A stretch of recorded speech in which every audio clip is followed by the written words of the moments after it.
আলহামদুলিল্লাহি রাব্বিল আলামিন ওয়াল আকিবাতু লিল মুত্তাকিন ওয়াসসালাতু ওয়াসসালামু আলা রাসূলিহিল কারীম আম্মা বা'দ।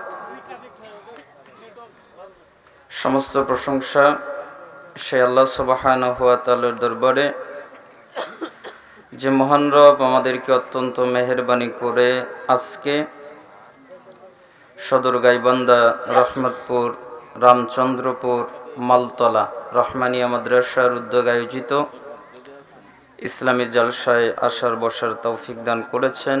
আলহামদুলিল্লাহ। দুরুদ এবং সালাম পেশ করছি আমাদের সেই প্রিয় রাসূলের প্রতি, যিনি মন গড়াভাবে কিছু বলতেন না। আল্লাহ তাআলা তাকে যা জানাতেন তিনি তাই বলতেন। যার আনুগত্য করা, যার ইত্তেবা করা, যাকে মেনে চলা আমাদের জন্য অত্যন্ত জরুরি। সেই প্রিয় রাসূলের প্রতি দুরুদ এবং সালাম পেশ করছি সাল্লাল্লাহু আলাইহি ওয়াসাল্লাম। অতঃপর আজকের এই ইসলামী জলসার সম্মানিত সভাপতি সাহেব, প্রধান অতিথি, আমার আগে আলোচনা করলেন শায়েখ ডক্টর মোকাররম বিন মহসিন মাদানী হাফিজাহুল্লাহ, এবং আপনারা যারা কষ্ট করে বিভিন্ন জায়গা থেকে কোরআন এবং সুন্নাহর আলোচনা শোনার জন্য এসেছেন, বসেছেন, পুরুষ এবং নারী, আমি আপনাদের প্রত্যেকের জন্য আল্লাহর কাছে দোয়া করছি, আল্লাহ সুবহানাহু ওয়া তাআলা আপনাদের উপরে কল্যাণ, শান্তি, রহমত, বারাকা, হিদায়াত বর্ষণ করুন, এবং আল্লাহ তাআলা তার জান্নাতের জন্য আপনাদের প্রত্যেককে কবুল করে নিন। একটা হাদিসের মধ্যে আছে, মান দাররা দারাল্লাহু বিহি ওয়া মান শাক্কা শাক্কাল্লাহু আলাইহি। যে ব্যক্তি মানুষকে বিপদে ফেলে, আল্লাহ তাকে যে কোনোভাবে বিপদে ফেলে। যে ব্যক্তি মানুষকে কষ্ট দেয়, আল্লাহ তাআলা তাকেও কষ্ট দেয়। তা আমি আপনাদেরকে বিপদে ফেলতে চাচ্ছি না, কারণ উপরের দিকে তাকালে বোঝা যাচ্ছে যে পানি পড়ছে আপনাদের উপরে, নিচে মাটিটা ভিজে গেছে। বসে থাকা অনেক কষ্টকর ব্যাপার, রাত অনেক গভীর হয়ে গেছে। আলোচনার যেই বিষয় নির্দিষ্ট ছিল তা পাল্টে গেছে, এখন তা বলার সুযোগই নাই। এই জন্য আপনাদেরকে আমি কষ্ট দিতে চাই না, কষ্টেও ফেলতে চাই না। শুধুমাত্র জরুরি এবং পরিচিত জানা কয়েকটি নির্দিষ্ট পাপ থেকে আপনাদেরকে বাঁচানোর জন্য, বেঁচে থাকার জন্য নসিহত করব। আল্লাহ তাআলা যেন কবুল করেন। 3টি পাপ থেকে আপনাকে বাঁচার জন্য নসিহত করব। আল্লাহ যদি বারাকা দেন, হয়তোবা পরবর্তীতে একটি গুরুত্বপূর্ণ হাদিস অনুবাদ করার ইচ্ছা পোষণ করেছি, হতেও পারে নাও পারে। এবং আপনাদের সাথে আমার একটি কথা, এইখানে আপনারা এসেছেন, বসেছেন, আলোচনা শুনছেন, আমার একটা বিশ্বাস আপনাদের প্রতি। কি বিশ্বাস? যে আপনারা আল্লাহকে অনেক ভালোবাসেন এবং রাসূল সাল্লাল্লাহু আলাইহি ওয়াসাল্লামকে অনেক ভালোবাসেন এবং জ্ঞান অর্জন করতে আগ্রহী। এজন্যই তো এত রাতেও এই পানি পড়ছে উপর থেকে, নিচ থেকে মাটি ভিজে উঠছে, তারপরেও বসে আছেন, ঠিক না? নাকি আমি ভুল বললাম? আল্লাহকে ভালোবাসেন না? রাসূলকে ভালোবাসেন না? জ্ঞান অর্জন করতেই তো এসেছেন, তাই না? আর কোনো উদ্দেশ্য, নিয়ত আছে কি? নাই। এজন্য রাসূল সাল্লাল্লাহু আলাইহি ওয়াসাল্লাম একটি হাদিসে বলেন, তাবারানী মুজামুল কাবির 639 নম্বর হাদিস, রাসূল সাল্লাল্লাহু আলাইহি ওয়াসাল্লাম বলেন, কেউ যদি কোনো দ্বীনি মজলিসে যায়, এরপরে 3টা কাজ করে। 1, বসে, তার মানে বসে আলোচনা শোনে, এটা হলো আদব। 2, মনোযোগ দিয়ে আলোচনা শোনে। মনোযোগ মানে বাদাম খায় না, বুট খায় না, কালাই খায় না, আরো কোনো খাবার খাদ্য খেয়ে মনোযোগ নষ্ট করে না, একমাত্র মনোযোগ দিয়ে জ্ঞান অর্জন করে। 3, যতক্ষণ পর্যন্ত বৈঠক শেষের দোয়া পাঠ করা না হয়, সুবহানাকাল্লাহুম্মা মর্মে যে দোয়াটা আছে ওটা পড়া না হয়, ততক্ষণ পর্যন্ত তারা ওঠে না, ওই দোয়াটা পড়েই ওঠে। আল্লাহ তাআলা বলেন, মুহাম্মদ জি আপনি বলে দেন আপনার উম্মতকে, কি বলবো? যারা দ্বীনি মজলিসে বসেছে, মনোযোগ দিয়ে আলোচনা শুনেছে, শেষ পর্যন্ত থেকেছে, কদ গফরাল্লাহু লাকুম যুনুবাকুম, আমি আল্লাহ তাদের অতীত জীবনের যত পাপ আছে সবগুলোকে মাফ করে দিয়েছি। আমি আল্লাহ কারো পরোয়া করি না, তার পাপ হতে হতে যদি আসমান এবং জমিন ছেয়ে যায়, এর পরেও যদি কোনো দ্বীনি মজলিসে বসে মনোযোগ দিয়ে আলোচনা শুনে শেষ পর্যন্ত থাকে, আমি তো তার পাপ ক্ষমা করে দেই। অবুদ্দিলাত সাইয়্যাতিকুম হাসানাত, সাইয়্যাতিকুম সাইয়্যাতুকুম দুটাই পড়া যায়। তার মানে আমি তার যত পাপ আছে সমস্ত পাপকে নেকিতে পরিণত করে দিই। তার মানে 50 বছরে যা পাপ করেছেন পাপও ক্ষমা হয় এবং পাপ নেকি হয়। কি করলে? দ্বীনি মজলিসে বসলে, মনোযোগ দিয়ে কোরআন সুন্নাহ শুনলে, শেষ পর্যন্ত থাকলে। আপনারা থাকবেন তো? থাকবেন? আল্লাহ তাআলা কবুল করুন। আমি আপনাদের বেশিক্ষণ জ্বালাবো না, কোনো টেনশন নাই, বেশিক্ষণ কষ্ট দিব না, অল্প সময় 3টি নসিহত, খুবই পরিচিত জানা কথা, আমি শুধুমাত্র আপনাকে স্মরণ করাবো। 3টি নসিহতের একটা নসিহত হলো, ওই যে শাইখ বললেন না, লুকমান হাকিম আলাইহিস সালাম তার সন্তানকে বলেছিলেন, ইয়া বুনাইয়া লা তুশরিক বিল্লাহ, হে আমার ছেলে আল্লাহর সাথে শিরিক করো না। তাহলে বলেন তো কি করা যাবে না? মুআয রাদিয়াল্লাহু আনহু তিনি বলেন, রাসূল সাল্লাল্লাহু আলাইহি ওয়াসাল্লাম আমাকে 10টা আদেশ করলেন, 10টা উপদেশ দিলেন, 10টা নসিহত দিলেন। কি মাইক এদিক সেদিক হলে আওয়াজ হয় না কেন? 10টি নসিহত দিলেন। তিনি বললেন, লা তুশরিক বিল্লাহি শাইআ ওয়া ইন কুতিলতা ওয়া হুররিকতা, এক, আল্লাহর সাথে কাউকে শরীক করবা না। তোমাকে যদি হত্যা করা হয় তবুও না, তোমাকে যদি আগুনে জ্বালিয়ে দেওয়া হয় তবুও না, তুমি আগুনে জ্বলে যাবে, তুমি মরে যাবে, তবুও আল্লাহর সাথে শিরিক করবা না। আচ্ছা বলেন তো, মুআয রাদিয়াল্লাহু আনহু আল্লাহ রাসূল সাল্লাল্লাহু আলাইহি সাল্লামের সাহাবী, আল্লাহ রাসূলের কি সাহাবী, শিরিক করা যাবে না তিনি জানতেন না? জানতেন না? জানতেন। এর পরেও রাসূল সাল্লাল্লাহু আলাইহি সাল্লাম তাকে এই বাক্যটাই বললেন, তুমি শিরিক করো না। কেন?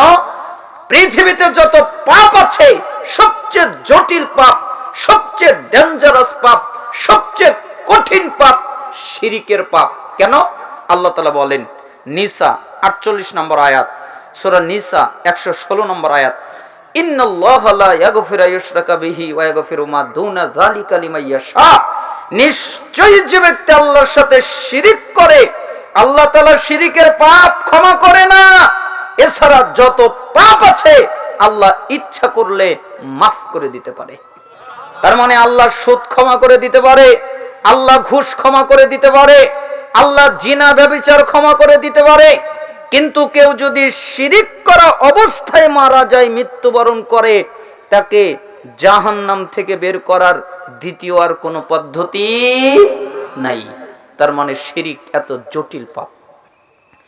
আপনি সারা জীবন যত নেকি ইনকাম করেছেন, 60 বছরে যত নেকি ইনকাম করেছেন, আপনি যদি 60 বছর বয়সে মাজারে একটা সেজদা দেন, নীরবতা পালন করেন, খাম্বায় গিয়ে সেজদা দেন, অথবা কোন শিরিককে আকবার করেন, তাহলে আপনার সমস্ত ইবাদত বাতিল। সূরা ফুরকান 23 নম্বর আয়াতে আল্লাহ তাআলা বলেছেন, ওয়াকাদিমনা ইলা মা আমিলু মিন আমালিন ফাজআলনাহু হাবাআম মানসুরা, আমি তাদের যত আমল আছে সবগুলোর দিকে খেয়াল করব। আমি তাদের সালাত দেখব, আমি তাদের যাকাত সিয়াম দেখব, আমি তাদের হজ দেখব, এবং তারা যত ইবাদত করেছে সব দেখব। এরপরে দেখতে পাবো তাদের ইবাদতের মধ্যে শিরিক আছে, তখন তাদের যত আমল আছে আমি আল্লাহ ধূলিকণার মতো উড়িয়ে দিব। তার মানে শিরিক থাকলে আমলের কোনো দাম নাই। আপনি যদি শিরিক করে মারা যান, আপনার উপরে জান্নাত হারাম। সূরা মায়েদা ৭২ নম্বর আয়াতে আল্লাহ তাআলা বলেন, ইন্নাহু মাইয়ুশরিক বিল্লাহ ফাকাদ হারামাল্লাহু আলাইহিল জান্নাহ ওয়া মাওয়াহুন নার ওয়া মা লিয-যালিমিনা মিন আনসার। নিশ্চয়ই যে ব্যক্তি শিরিক করে, আল্লাহ তাআলা তার উপরে জান্নাতকে হারাম করে দেন। জান্নাত তার জন্য হারাম, সে কোনোদিন জান্নাতে প্রবেশ করবে না, তার ঠিকানা হলো জাহান্নাম। আর এ হলো জালেম, এ হলো জুলুমকারী, এর কোনো সাহায্যকারী নাই, এর কোনো সহযোগিতাকারী নাই। তার মানে সাহায্যকারী হিসেবে আল্লাহকে পাবে না, কোন নাবিদের পাবে না, কোন ফেরেশতাদের পাবে না, কোন জান্নাতি লোকদের পাবে না, কোন আত্মীয় স্বজনকে পাবে না, তার কোনো সাহায্যকারী নাই। কেন? সে শিরিক করা অবস্থায় মারা গেছে।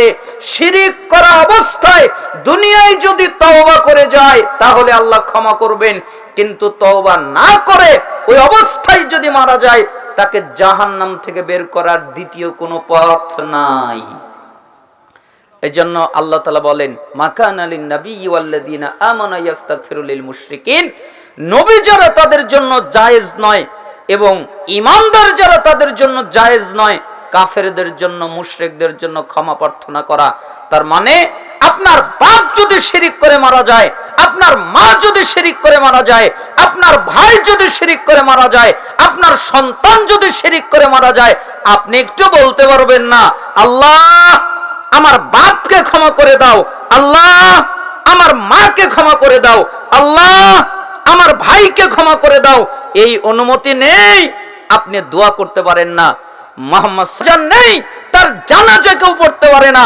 কেউ যদি শিরক করা অবস্থায় মারা যায়, তার জন্য কেউ দোয়া করতে পারে না, তার জন্য জানাজা করা হারাম, তার জন্য দোয়া করাও হারাম। তাহলে শিরক কত জটিল পাপ, কত কঠিন পাপ। তাহলে কি শিরক করা যাবে? ভাইরা আমার, শিরক করা যাবে?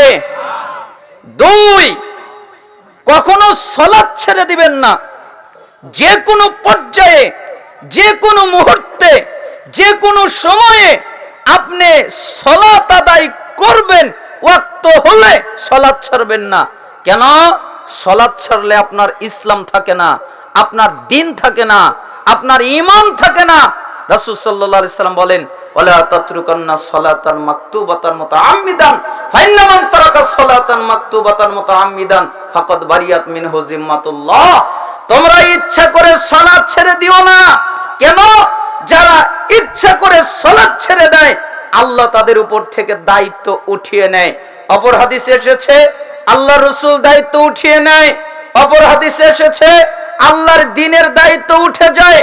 তার মানে যারা সালাত আদায় করে না, তারা আল্লাহ থেকে মুক্ত, তারা আল্লাহর নবী থেকে মুক্ত, তারা আল্লাহর দ্বীন থেকে মুক্ত। আর তাদের পরিচয় হলো তারা কাফের, তারা মুশরিক। যারা সালাত আদায় করে না ওরা কি?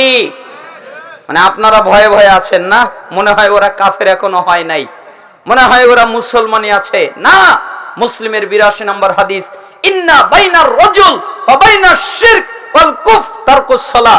নিশ্চয়ই একটা ব্যক্তি, একটা মুশরিক, একটা কাফের, এদের মধ্যে পার্থক্য সালাত। যারা সালাত আদায় করে ওরা ঈমানদার, যারা সালাত আদায় করে না ওরা কাফের। তিরমিজি 2618 নম্বর হাদিস, বাইনাল কুফরি ওয়াল ঈমান তারকুস সালাহ। নিশ্চয় একটা কাফের আর একটা ঈমানদার, এদের মধ্যে পার্থক্য হলো সালাত। যারা সালাত আদায় করে ওরা ঈমানদার, যারা সালাত আদায় করে না ওরা কাফের। লাইসা বাইনাল আবদ ওয়াশ শিরক ইল্লা তারকুস সালাহ ফাইজা তারাকাহা ফাকাদ আশরাক। ইবনে মাজাহ 1080 নম্বর হাদিস, নিশ্চয় একটা মুশরিক, একটা ঈমানদার, এদের মধ্যে পার্থক্য সালাত। যে ব্যক্তি সালাত ছেড়ে দিল ওই ব্যক্তি শিরিক করলো। তার মানে সালাত আদায় না করাটাও শিরিক, সালাত আদায় না করাটাও শিরিক। যে সালাত আদায় করলো না সে শিরিক করলো। রাসূল সাল্লাল্লাহু আলাইহি সাল্লাম বলেন, আলাহাদুল্লাযী মা বাইনানা ওয়া বাইনাহুমুস সালাহ ফামান তারাকাহা ফাকাদ কাফার। আমাদের মধ্যে আর তাদের মধ্যে ব্যবধান হলো সালাত। আমরা যারা ঈমানদার তারা সালাত আদায় করি, তারা যারা কাফের তারা সালাত আদায় করে না। ঈমানদারেরা সালাত আদায় করে, কাফেরেরা সালাত আদায় করে না। এটা কার ফতোয়া? রাসূলের ফতোয়া। আপনারা কষ্ট পাচ্ছেন নাকি? কার ফতোয়া? রাসূলের ফতোয়া। পরবর্তী প্রজন্ম সাহাবী আব্দুল্লাহ বিন মাসউদ রাদিয়াল্লাহু আনহু বলেন, মান তারাকাস সালাহ ফালা দীন লাহু, যারা সালাত আদায় করে না তাদের দিন নেই, তাদের ধর্ম নেই। আলী রাদিয়াল্লাহু আনহু বলেন, মাল্লাম ইসাল্লি ফাহুয়া কাফিরুন, যারা সালাত আদায় করে না ওরা হলো কাফের। আবু দারদা রাদিয়াল্লাহু আনহু তিনি বলেন, লা ঈমানা লিমান লা সালাতা লাহু, ওই ব্যক্তির ঈমান নেই যেই ব্যক্তি সালাত আদায় করে না। ওমর ইবনুল খাত্তাব রাদিয়াল্লাহু আনহু বলেন, লা হাজ্জা ফিল ইসলাম লিমান তারাকাস সালাহ, ওই ব্যক্তির ইসলামে কোনো জায়গা নেই যে ব্যক্তি সালাত আদায় করে না। এটা হলো সাহাবীদের ফতোয়া। পরবর্তী প্রজন্ম তাবী আব্দুল্লাহ বিন শাকিক তিনি বলেন, তিনি 400 সাহাবীর ইজমা বর্ণনা করে বলেন, কানা সাহাবু মুহাম্মদ সাল্লাল্লাহু আলাইহি ওয়াসাল্লাম লা ইয়ারাউনা শাইআম মিনাল আমাল তারকুহু কুফরুন গায়রাস সালাহ, সাহাবীর আমলের মধ্যে কোন আমল ছেড়ে দেওয়ার কারণে কাউকে কাফের মনে করত না, কিন্তু কেউ যদি সালাত ছেড়ে দিত তাহলে সাহাবীরা তাদেরকে কাফের মনে করত। তার মানে রাসূলের ফতোয়া, সাহাবীদের ফতোয়া, তাবীদের ফতোয়া, যারা সালাত আদায় করে না, যারা সালাত ত্যাগ করে, এরা মুসলিম নয়, এরা ঈমানদার নয়, এরা মুমিন নয়, এরা মুসলমান নয়, এরা হলো কাফের, এরা হলো মুশরিক। তার মানে যারা সালাত আদায় করে না তারা ঈমানদার নয়। এই জন্য এদের জন্য কিছু বিধান আছে। একটা হলো আখিরাতের বিধান। আখিরাতের বিধান তো সে কঠিন ভয়াবহ শাস্তি পাবে তা তো আছেই, দুনিয়ায় তার কিছু বিধান আছে। এক, বেনামাজি যদি সালাত আদায় না করে, কোন মুসলমান দাবিদার কিন্তু সালাত আদায় করে না, সে যদি মেয়েকে বিবাহ দেয় বিবাহ হবে না। কি হবে না? মেয়েকে বিবাহ দিলে বিবাহ হবে না। মেয়ের বিবাহ দেওয়ার অধিকার হলো বাপের, কিন্তু বাপ যদি সালাত আদায় না করে আর বাপ যদি ওই মেয়েকে বিবাহ দেয় তাহলে ও বিবাহ বাতিল। দুই, যেই ছেলে সালাত আদায় করে না ওই ছেলের সাথে মেয়েকে বিবাহ দেওয়া যাবে না। এখনকার লোকজন নামাজ পড়ে কিনা এটা আর দেখে না, খালি দেখে ওর চাকরিটা সরকারি কিনা, অনেকগুলো টাকা কামাই করে কিনা এটা দেখে, ও সালাত আদায় করুক আর না করুক এটা দেখে না। আর মানুষকে বলে বেড়ায় আমার জন্য দোয়া করবেন। কেন? আমার 3টা জান্নাত, আমার 2টা জান্নাত, আমার 1টা জান্নাত, মানে মনে করেছে মেয়ে হলেই জান্নাত, আর কিছু লাগে না। আমি মাঝে মধ্যে হুজুরদেরকে বলি যে আপনারা আলেম মানুষ, হাদিস অনুবাদ করেন কেটে কেন? উনি বললেন কিভাবে? মানে প্রথমটুকু নেন আর শেষটুকু নেন, মাঝখানেরটা নেন না কেন? প্রথমটুকু নিলেন যার 3টা মেয়ে হলো, মাঝখানেরটা বাদ দিলেন এবং বললেন 3টা জান্নাত। মাঝখানেরটা কই? রাসূল সাল্লাল্লাহু আলাইহি সাল্লাম তো এভাবে বলেনি। তিনি বলেছেন যার 1টা মেয়ে হলো অথবা 2টা মেয়ে হলো অথবা 3টা মেয়ে হলো, 3টা মেয়েকে উত্তম ভাবে লালন পালন করলো। কিভাবে লালন পালন করলো? উত্তম ভাবে। আর সালাফগণ বলছেন উত্তম ভাবে লালন পালন করার অর্থ হলো তাকে আদব শিক্ষা দিল, তাকে ঈমান শিক্ষা দিল, তাকে দ্বীন শিক্ষা দিল এবং ঈমানদার পাত্রের হাতে উঠিয়ে দিল।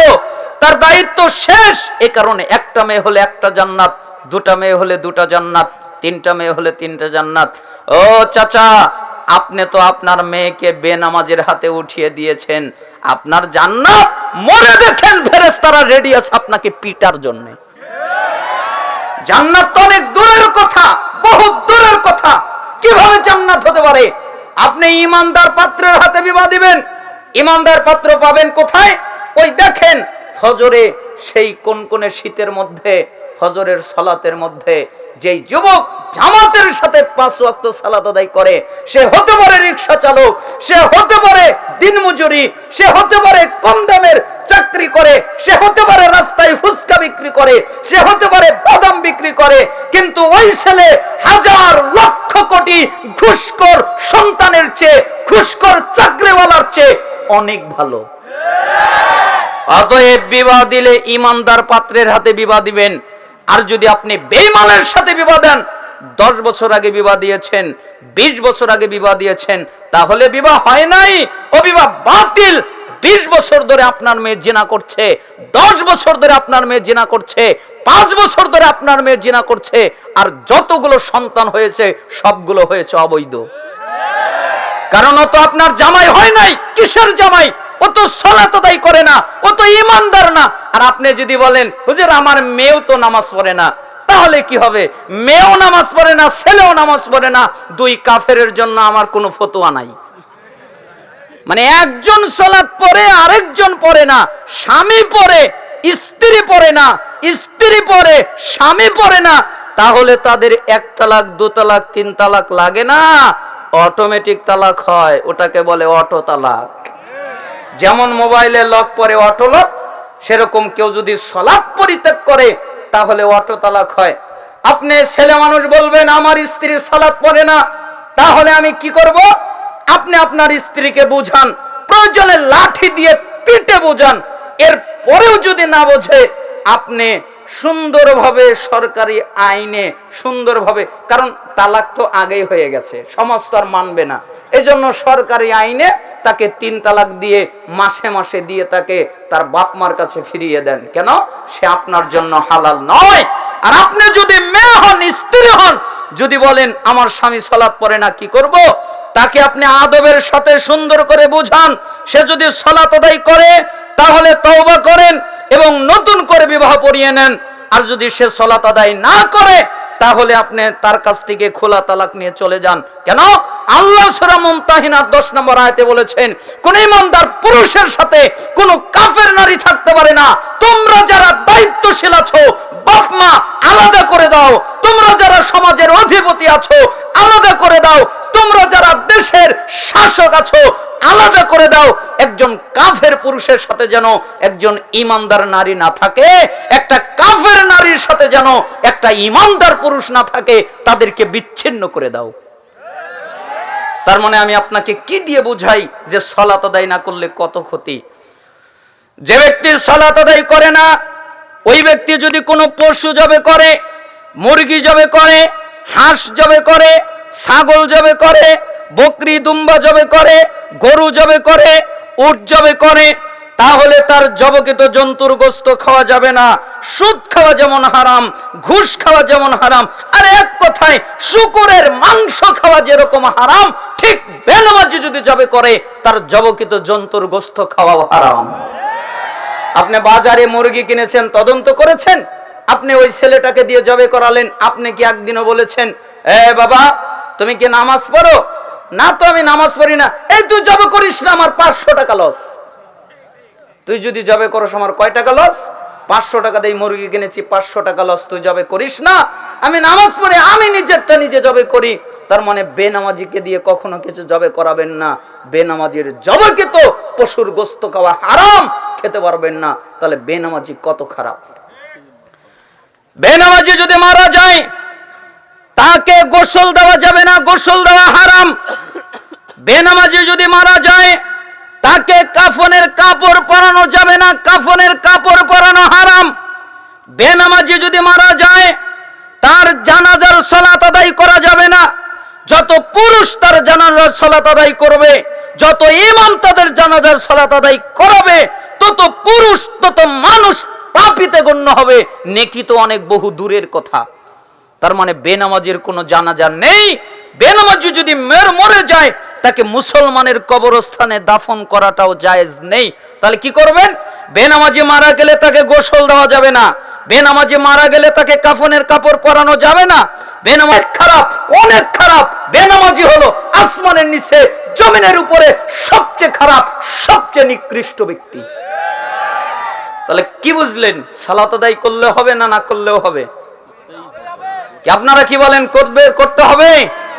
সবাই রাজি আছেন? কে কে রাজি? 2 হাত উঁচু করে দেখান। লিল্লাহি তাকবীর।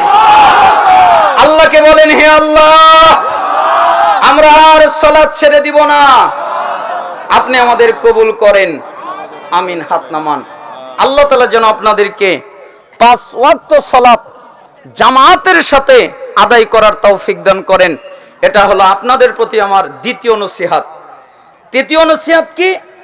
লা ওয়ালা তাশরাবান্না খামরান ফান্নাহু রাসা কুল্লি ফাহিশা। 3, কখনো নিশাদার দ্রব্য পান করব না। বিড়ি, সিগারেট, গুল, জর্দা, তামাক, ইয়াবা, হেরোইন, ফেন্সিডিল, আরো যত নিশাদার দ্রব্য আছে এগুলো পান করবা না। কেন? এগুলো সমস্ত অশ্লীলতার মূল। আর এগুলো পান করলে বিবেক হারিয়ে যায়, জ্ঞান হারিয়ে যায়, বুদ্ধি হারিয়ে যায়।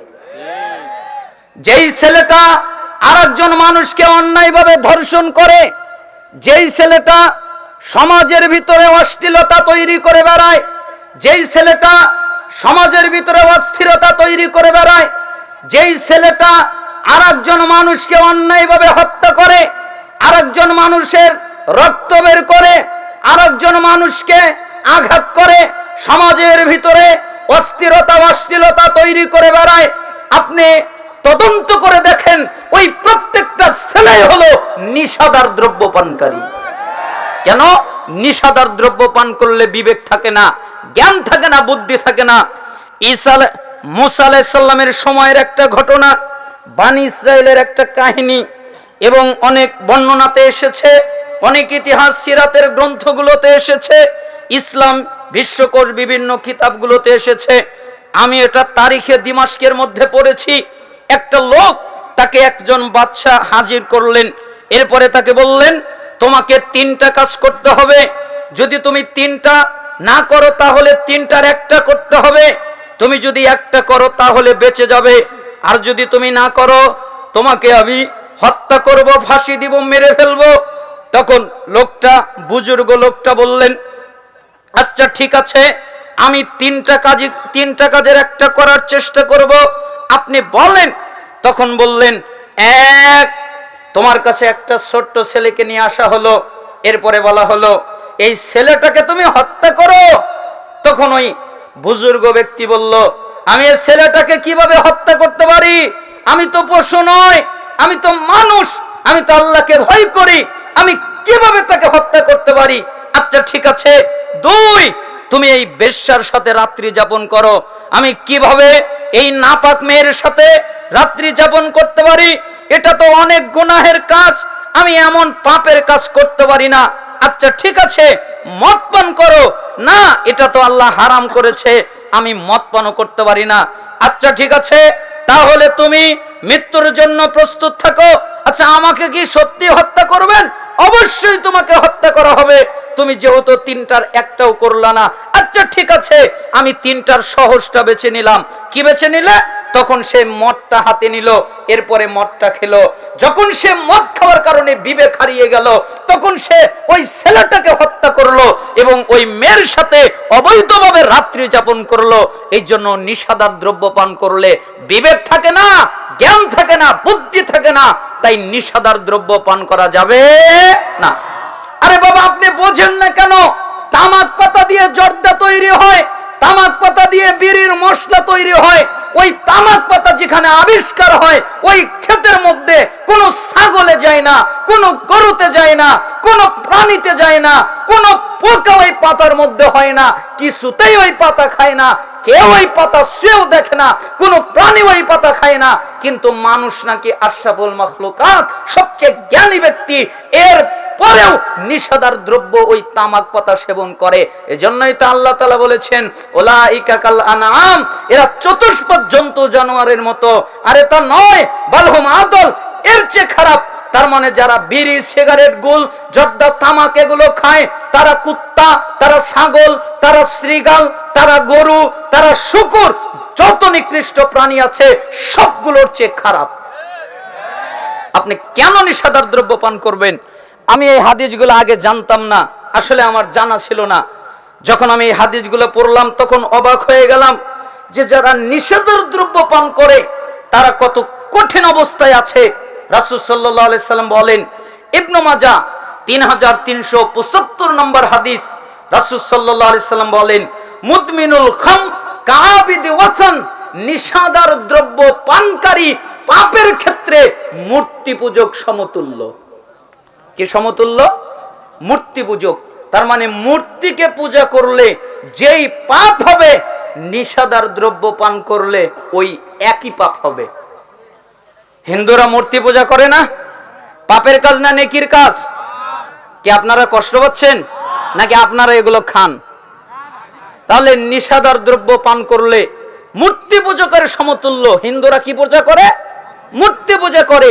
আরো অন্যান্য জাতির অনেকেই মূর্তি পূজা করে। তার মানে মূর্তি পূজা করলে যেই পাপ হবে, নিষাদার দ্রব্য পান করলে ওই একই পাপ হবে। অন্য হাদিস মিশকাতে এসেছে 3657 নম্বর হাদিস, হাদিসটা সহিহ।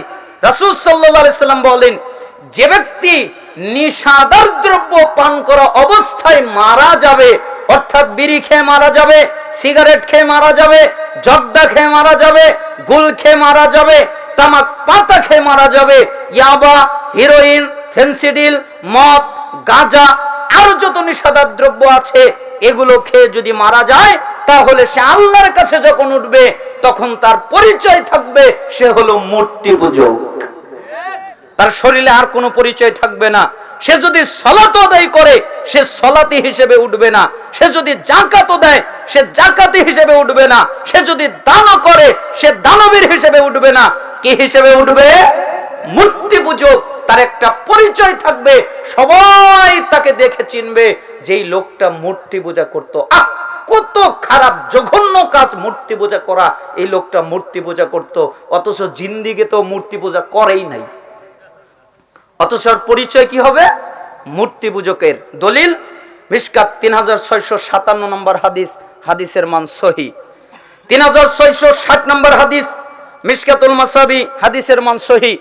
আবু মুসা আল আশআরী রাদিয়াল্লাহু আনহু বলেন, আমি নিষাদার দ্রব্য পান করি, আমি কারো পরোয়া করি না, আমি নিষাদার দ্রব্য পান করি অথবা এর পরিবর্তে মূর্তি দেবদেবীর পূজা করি, এর মধ্যে কোনো পার্থক্য নাই।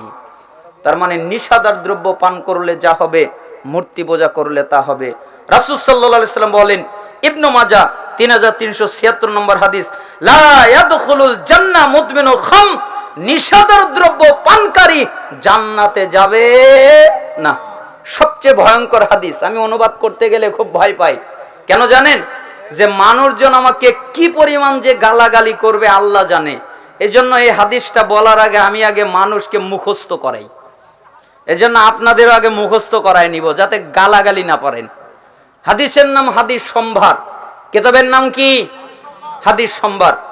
আব্দুল হামিদ ফাইজি হাফিজাহুল্লাহ সংকলন করেছেন 2 খণ্ডে, প্রায় 4000-এর কাছাকাছি হাদিস তিনি সংকলন করেছেন। কিতাবটা বাংলায় পাওয়া যায়। হাদিসের একটা বাংলা ভাষায় যতগুলো কিতাব আছে তার মধ্যে সুন্দরতম একটা কিতাব। এই হাদিসটা মূলত হাদিস সম্ভারের না, এটা হলো সহিহুল জামে 3345 নম্বর হাদিস। কিন্তু সহিহুল জামে তোর অনুবাদ হয় নাই। আমি যদি ওই কিতাবের নাম্বার দেই আপনারা খুঁজে পাবেন না, আমাকে গালাগালি করবেন। কেন? ওই কিতাব তো অনুবাদই হয় নাই। এই জন্য ওই কিতাব থেকে আব্দুল হামিদ ফাইজি তার কিতাব হাদিস সম্ভারের মধ্যে হাদিস এনেছেন 1668 নম্বর হাদিস। কয় নম্বর হাদিস? আরো জোরে বলেন, কয় নম্বর হাদিস? এটা যেন মনে থাকে, 1668 নম্বর হাদিস। কিতাবের নাম কি? হাদিস সম্ভার। আবার বলেন, কিতাবের নাম কি? হাদিস সম্ভার। নাম্বার কত? 1668। ওই যে মোবাইলের ভিতরে বাংলা হাদিস পাওয়া যায়, ব্লু আইকনের প্লে স্টোরে পাওয়া যায়, আবার বাংলা হাদিস বেটা 8 পাওয়া যায়, অথবা আল হাদিস পাওয়া যায়। তার মধ্যে আপনি হাদিস সম্ভার ওই কিতাব সার্চ করে দেখবেন, 1668 নম্বর হাদিসটা খুলে দেখবেন। যাদের কাছে বই আছে, কিতাব আছে তা দেখবেন, যাদের কাছে মোবাইল আছে মোবাইলের মধ্যে দেখবেন। রাসূল সাল্লাল্লাহু আলাইহি সাল্লামের সাহাবী ইবনে আব্বাস রাদিয়াল্লাহু আনহুমা বলেন, আমি আল্লাহর নবীকে নিজের কানে বলতে শুনেছি, আমি কারো মাধ্যম নিয়ে শুনিনি, আমি নিজের কানে শুনেছি। তিনি বলেছেন, নিষাদার দ্রব্য পান করো না, এটা হলো যাবতীয় অশ্লীলতার প্রধান। যত অশ্লীলতা আছে সবকিছুর প্রধান এবং সবচেয়ে বড় পাপ। যত পাপ আছে সবচেয়ে জটিল পাপ, সবচেয়ে কঠিন পাপ, তোমরা এগুলো করো না। শোনো, মান শারিবাহা ওয়াকা আলা উম্মিহি ওয়া খালাতিহি ওয়া আম্মাতিহি, যে ব্যক্তি নিষাদার দ্রব্য পান করলো, বিড়ি, সিগারেট, গুল, জর্দা, তামাক, ইয়াবা, হিরোইন, ফেন্সিডিল, মদ, গাঁজা আরো যত নিষাদার দ্রব্য আছে, আফিম, এগুলো পান করলো, সে তার মায়ের সাথে জিনা করলো, সে তার খালার সাথে জিনা করলো, সে তার ফুফুর সাথে জিনা করলো। বলেন তো কার সাথে জিনা করলো? মায়ের সাথে। কি ভয়ঙ্কর হাদিস!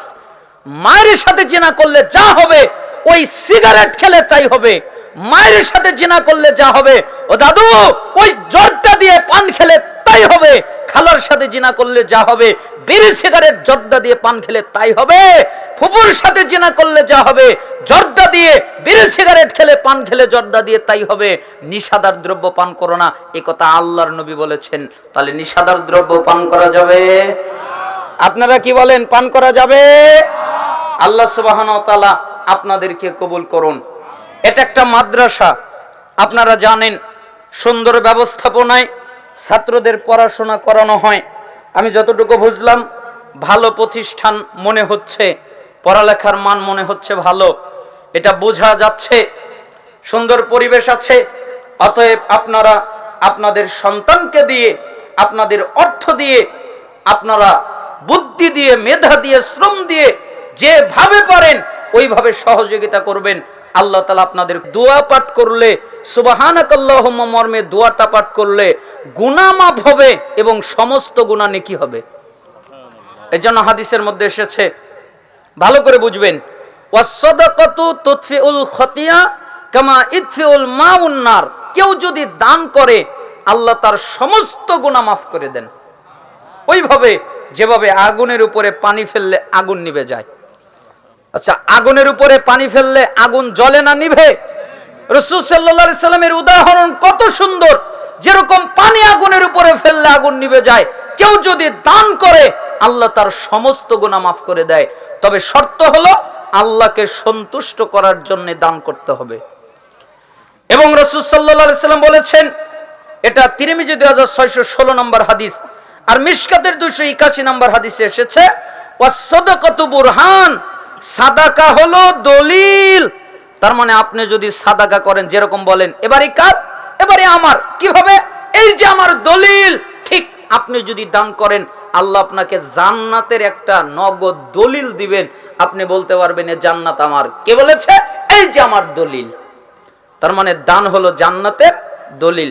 এই জন্য যে যা পারেন, 10 টাকা, 20 টাকা, 100 টাকা, 1000 টাকা, কেউ খালি হাতে যাবেন না। দিয়েছেন আবার দিবেন। আল্লাহ সুবহানাহু ওয়া তাআলা আপনাদের দানে বারাকা দান করুন, দান করার তৌফিক দান করুন। যে যা পারেন 10 টাকা, 20 টাকা সবাই দান করার চেষ্টা করবেন। আল্লাহ সুবহানাহু ওয়া তাআলা যেন তৌফিক দান করেন। আমি যদি বক্তা ওয়াজ করি দানের, আর আমি যদি দান না করি, তাহলে আমি হব মুনাফিক। এজন্য আমি যতটুকু পারি চেষ্টা করেছি, আপনারাও চেষ্টা করবেন। পারবেন না? 10 টাকা, 1 টাকা দিবেন, 1 টাকা পারবেন না? এর বেশি পারেন বেশি দিবেন। যে যা পারেন তা দান করবেন। দিয়েছেন আবার দিবেন। আল্লাহ তাআলা তৌফিক দান করুন। হে আল্লাহ, আমাদের যারা অসুস্থ তাদেরকে শিফায়ে কামেলা আজিলা দান করেন। আমাদের যারা অভাবী তাদেরকে অভাব থেকে অব্যাহতি দান করেন। আমাদের যারা ঋণী তাদেরকে ঋণ থেকে রক্ষা করেন।